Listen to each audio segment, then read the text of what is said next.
Salut! On est dimanche matin, 13 décembre, 45e jour de reconfinement à la vôtre. Le soleil ne s'est pas levé encore, il fait nuit.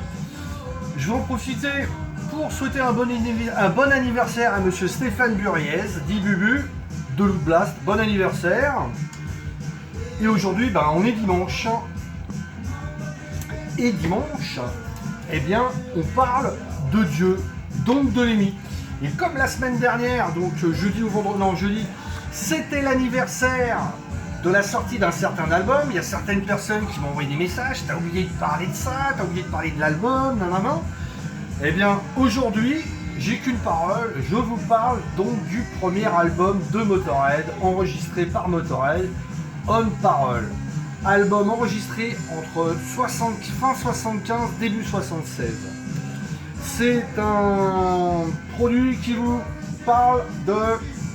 contient les premiers enregistrements avec la première formation, c'est-à-dire Lemmy Kilmister, Lucas Fox à la batterie et monsieur Larry Wallis de Pink Fairies.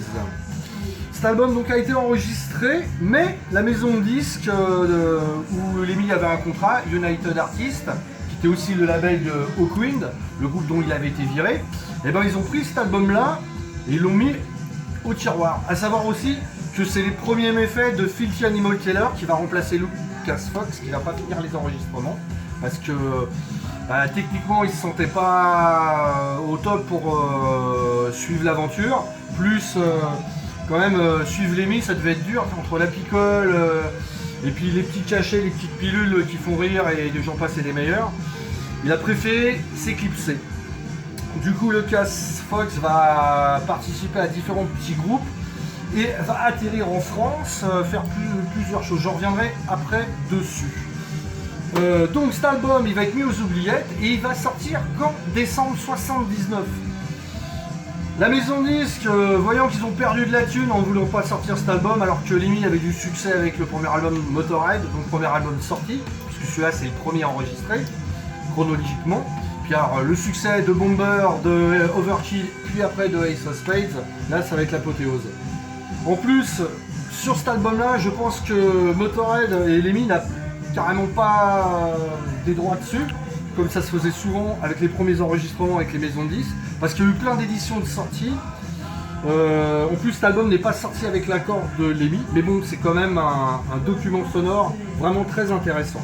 Parce qu'en plus, Steady Clark n'est pas dessus, vous avez les parties guitare de Larry Wallis, donc c'est quand même un document sonore intéressant. A savoir donc qu'il y a eu plusieurs éditions. Plus tard, il va y avoir une édition CD avec des titres en plus, d'autres chutes de studio. Et j'en viens à cet album qui est sorti juste avant le reconfinement, un peu avant le coffret d'Ace of Spades. Et donc c'est la réédition de On Parole. La maison de disques a repris la pochette de l'édition d'époque canadienne. Et ils l'ont édité sur un support double album.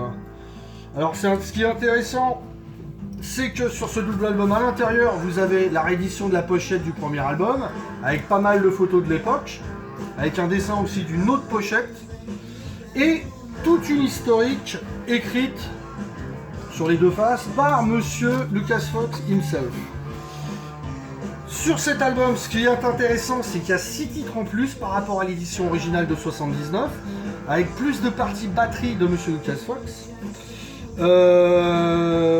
Donc, comme je vous dis, c'est un grand témoignage du premier son de Motörhead. C'est très rock, c'est moins, on ne sait pas encore que ça va aller dans la direction où ils vont aller, c'est-à-dire que ça va être les papas du thrash metal et des parrains du punk. À savoir que monsieur Lucas Fox, en partant de Motörhead, a atterri en France après avoir fait quelques apparitions dans quelques groupes brièvement, va se lancer dans la production. Il va produire un groupe français qui s'appelait les Batmen à l'époque, puis il va travailler à la télé, dans les productions.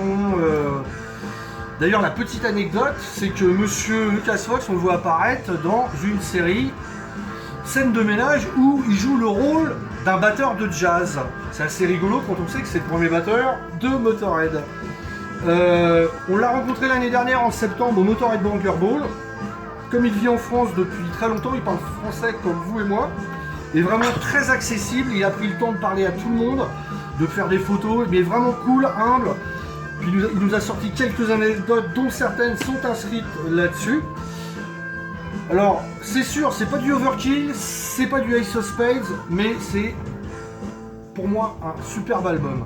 C'est la suite entre Hawkwind et puis le Motorhead, ça c'est au milieu. Donc, bel objet, belle réédition. Même si Lemmy n'avait pas donné son accord après, je pense qu'à l'époque, quand il l'avait enregistré, il aurait aimé que ça sorte. Mais bon, donc si vous avez une petite idée de cadeau, et ben ce double album.